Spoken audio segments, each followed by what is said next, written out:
RSI represents our members here in Washington in order to make sure that their voices are heard as regulators and as members of Congress are making important policy decisions that can impact their business.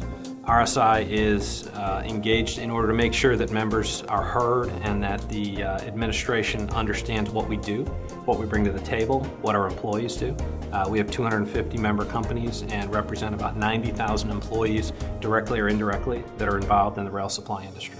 We have our traditional day-to-day lobbying where we meet with congressional staff and executive staff, and it's a two-way street. We talk, they listen, they talk, we listen, and hopefully we compromise and come to an agreement on legislative policy issues, regulatory issues.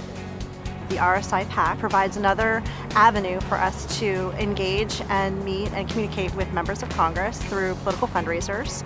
And then we have the Grassroots, Grass Tops program, where we are collectively representing and being able to show through our mapping project and economic studies the economic impact, essentially, that the rail supply industry has on the domestic economy.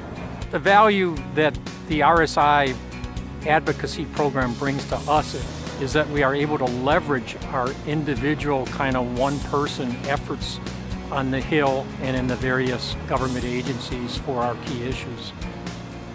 RSI can go to the Hill and the agencies with one voice, and there is always strength in numbers to carry our message to the decision makers. RSI has the potential to be the perfect mouthpiece or communicator of what's going on in America. The average company that's a member of RSI is about $10 million in revenue.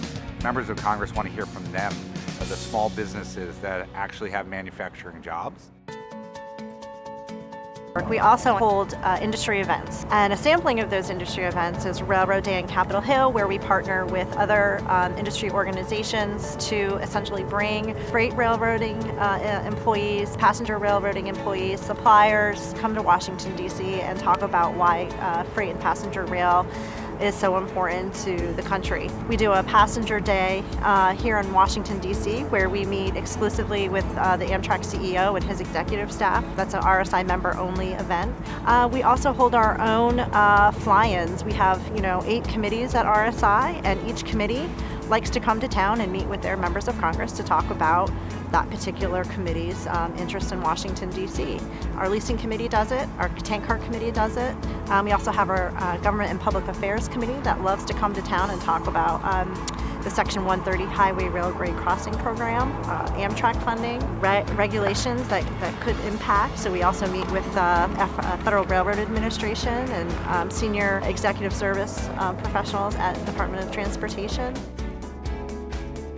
The key issues we addressed in 2017 were the plethora of state-owned enterprises entering the market space of many of our members, the threat and continuing specter of increased truck sizes and weights, which could lead to traffic or modal diversion away from the freight railroads, which is our core area of business for many, if not most of the RSI members. We've had some other issues that we support, more macro issues like economic re-regulation of the railroads, which we would oppose.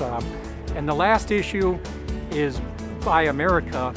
There is a Buy America protection in the transit and commuter rail and passenger rail arena. The Buy America provisions are good, but they need to be better enforced and more consistently enforced to protect the interest of that segment of our membership. One of the important programs that we follow here and track and lobby for at RSI is something called the Section 130 Highway Rail Grade Crossing Safety Program. It's a program that provides to the states over $222 million a year, and it goes up incrementally since the passage of the FAST Act. Government can give, government can take, but this is one program that we've seen success since the 1970s, and we're very proud of the work that the program has done, but we're also very protective of it because we want it to continue.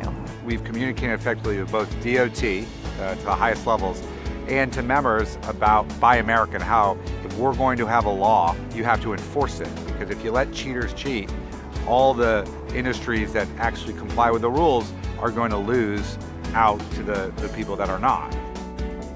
I would strongly urge and encourage my fellow Railway Supply Institute members to get involved in our Government Affairs and Advocacy program. It has a lot to offer, and we need more horsepower and member engagement on addressing these critical issues, many of which are perennial issues. That's why you have RSI as your representatives here in Washington, D.C. We're simply looking out for the best interests of our members.